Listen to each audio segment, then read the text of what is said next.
هنعمله حبايبي افكار كده حلوة للمدارس بشكل حلو اوي هيعجبكم. ويعني نسهله كده على نفسنا لان طبعا الاسعار بقت غالية جدا، وطبعا العيش الفينو غالي قوي، فنعمله افكار كده بسيطة بحشوات بسيطة اللي نحببه العيل في الساندوتش يعني، ونسهله على نفسنا. من نص كيلو دي هنعمله برضو كمية حلوة. هنا حطيت 3 معالق سكر، وحطيت خميرة. طبعا اللي ما عندوش خميرة بير يحط معلقة خميرة فورية، ومية دافية للعجن، ومعلقتين لبن بودر. يبقى 3 معالق سكر.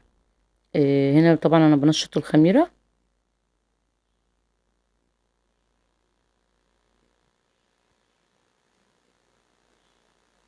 دي معلقتين لبن بودر، واعمل نص كيلو دقيق. وطبعا بحط معلقتين زيت ومعلقة خل.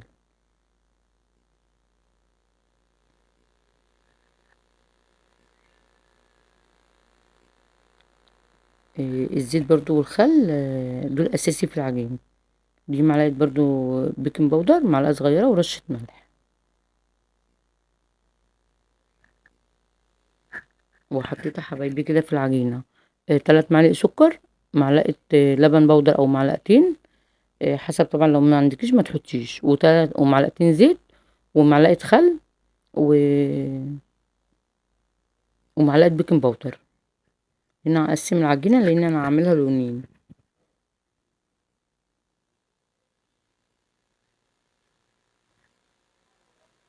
معلش معلقة الزيت والخل ما جاتش، ما صورتهمش يعني، بس انا حطيت معلقتين زيت ومعلقة خل.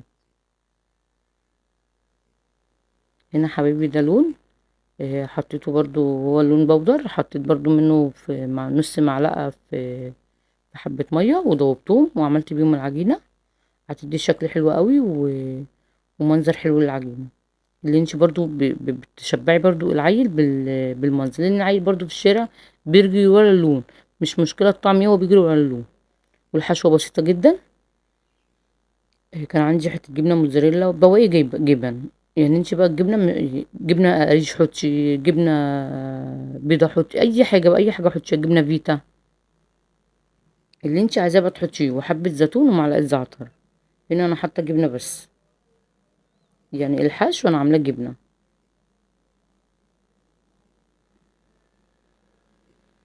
برضو انا اقلبه.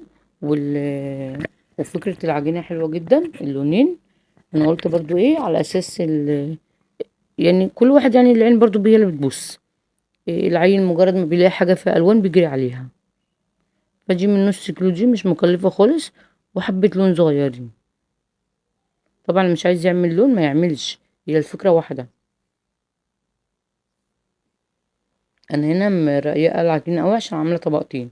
لو هتعملي لون واحد اعمليها طبقة واحدة.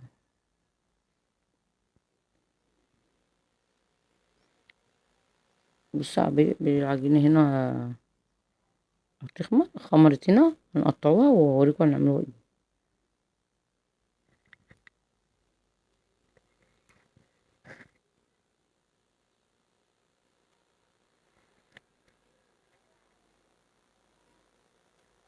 هقسمها كده على كرات. بصوا طلع عملت 3 و3. أفكار بسيطة جدا، وهتعمل معانا برضو كمية حلوة. ومن جبنة، يعني عايزة بقى تحشيها برضو مربى، احشيها جبنة فلاحي، جبنة قديمة، الجبنة اللي عندك احشيها. عايزة تحشيها سكر وقرفة. يعني دي العجينة دي ممكن تحشيها أي حاجة. بص يا حبيبي السمك هنا خفيف أوي عشان هعمل طبقتين.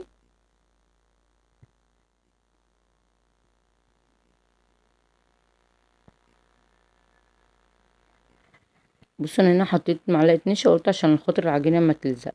لكن لما عملت في الطبقة التانية ما لزقتش. فهي مش أساسية برضو، ما يعني اللي مش عايز يحطها ما يحطهوش. أنا بس قلت أشوف ايه اللي عملت فكرة كده وفكرة كده. فلقيت التانية ما حصلهاش حاجة. فاللي برضو مش عايز يحطها فكرة مش أساسية يعني. أنا قلت أجرب صراحة دي.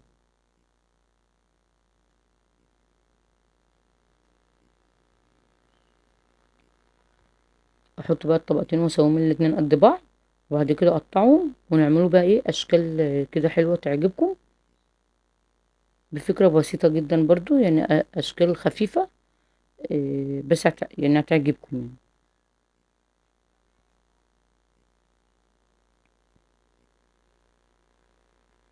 ان انا بشوي العجينة عشان يبقى ايه الاتنين يبقوا قد بعض، اقدر اقسمهم واشكلهم كويس، عشان اتاكد ان هما قد بعض. ورحت قلبة برضو الجنب التاني عشان الاتنين يبقوا ما فيش حاجة خارجة يعني عن بعضها.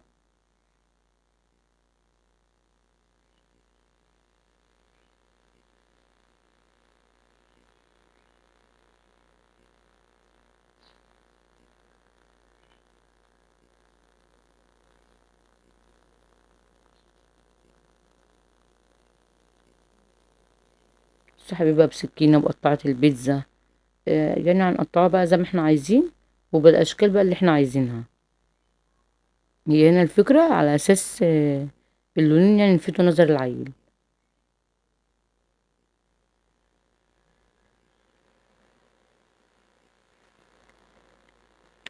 انا طبعا كان عندي اللون الاحمر ده فقلت استغله بفكرة الفكرة دي للمدارس.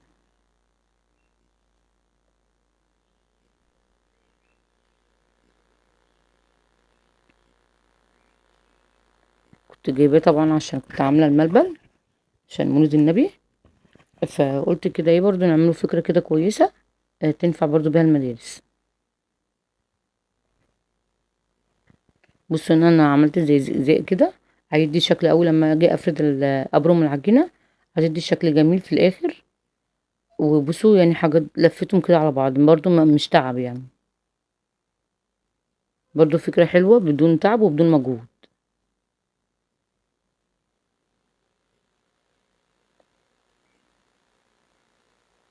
يعني انتي بصي بتمسكيها طرفها كده بتروحي لفيها، فهي بتتلف معاكي.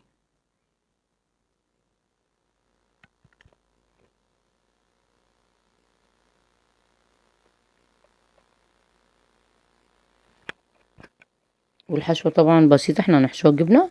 فانا بقولك ما عندكيش مثلا تعملي سكر وقرفة، هتعملي جبنة فلاحي جبنة بيضة، اي بقى حشوة عندك ممكن نقدر نحشوها، برضو مش هنقف على الحشوة. يعني مثلا حاجة ملونة كده للولاد وحطينا لهم اي حاجة هيفرحوا بيها.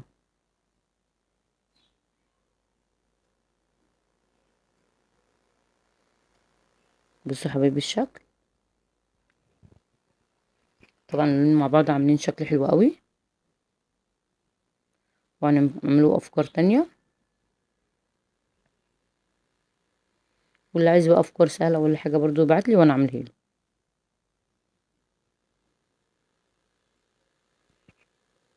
وفعلا بشكر كل واحدة بتكتب لي كلمة حلوة بتفرحني قوي.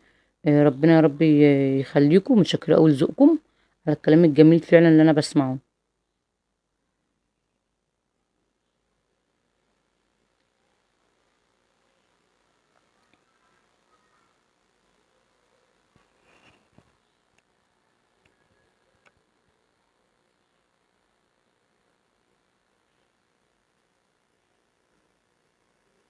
بصوا انا قلبت العجينة على اساس ايه يبقى الاحمر ده برضو ايه من هو الشكل، يبقى احنا عملنا الشكلين.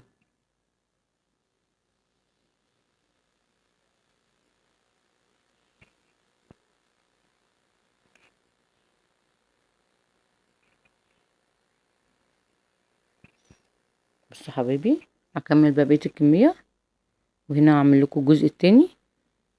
هنا برضو فردت العجينة دي هعملها على هيئة هي الضفيرة بالشجر كده، عملت شكل حلو قوي صراحة يعني. انا عملتها بس طلع شكلها حلو.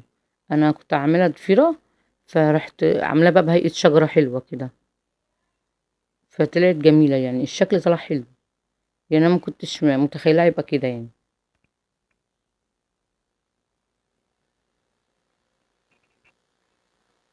دي قسمتها على 3 وسبت جزء فوق.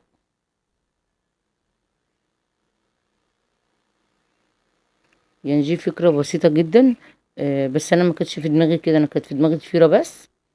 فبعد كده يعني عملت زي تندة كده فوق وقفلتها طلع زي شجرة كده.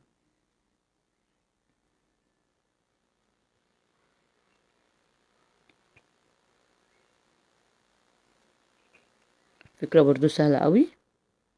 يعني ممكن بقى نجي نعملوها احجام صغيرة.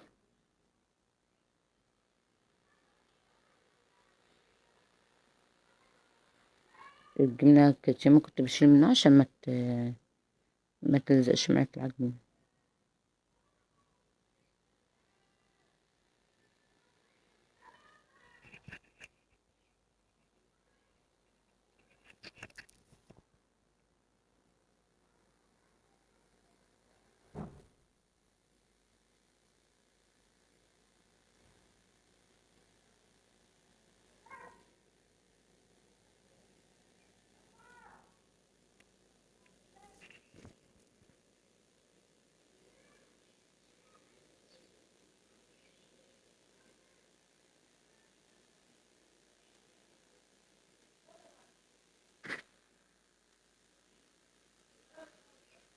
طبعا برضو الحشوة دي لو عايزين نحشوها اي حاجة برضو نحشوها بقى لحمة مفرومة، اي حاجة بقى. بصوا هنا انا هقلبها عشان برضو ايه تدي الشكلين.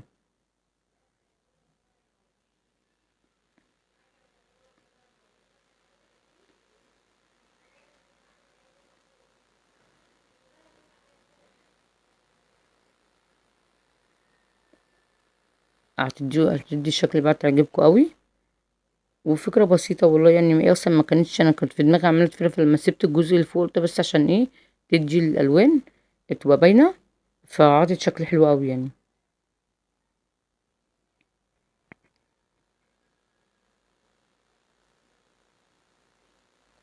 وفضل بقى عندي حتة عجينة رحت عاملاها بالشوكولاتة.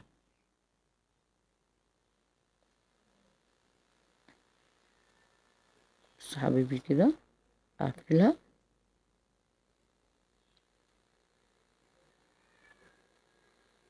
طبعا رحت انا بقى الجزء اللي فوق هو كده عملت فيه، رحت الجزء اللي فوق بقى ايه مقفله كده. عمل شكل حلو جدا. بصوا بقى المنظر النهائي طلع جميل قوي. انا كنت عايزاها ضفيرة بس، فلما عملتها الجزء ده طلع حلو جدا. هنا بفضل حتة عجينة رحت حطهم بقى على بعض. اعملهم على هيئة كايزر كروت كده صغيرة. بس دي عجينة شوكولاتة.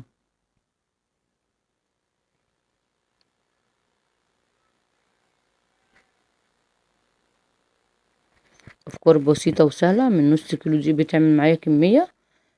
فحاجات بسيطة أوي يعني. بصوا يا حبايبي دي شوكولاتة. طبعا بقى اي شوكولاتة، يعني انتي مثلا برضو لو عايزة طريقة الشوكولاتة اقولك عليها. في شوكولاتة تحطي شوكولاتة خام، عايزة تحطيها بقى سكر وقرفة حطيها. برضو اللي انتي عايزاه يعني، برضو دي فكرة. فاللي انتي عايزاه برضو. يعني دي ممكن نعملها سكر وقرفة بس.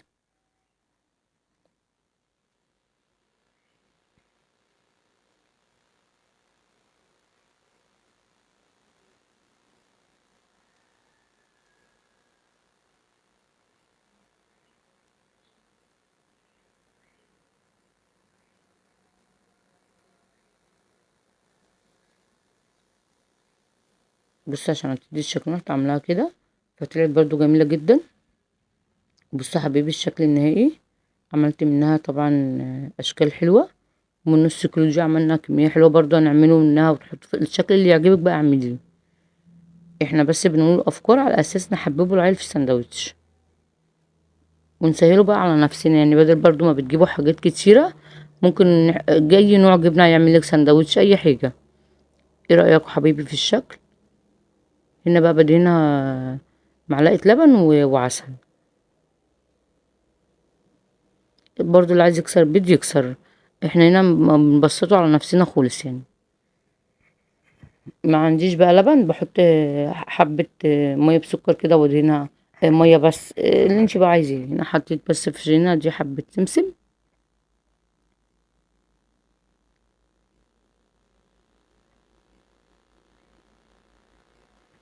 افكار سهلة وبسيطة جدا. ايه رأيكم يا حبايبي؟ بألف هنا وشفا عليكم، والسلام عليكم ورحمة الله وبركاته.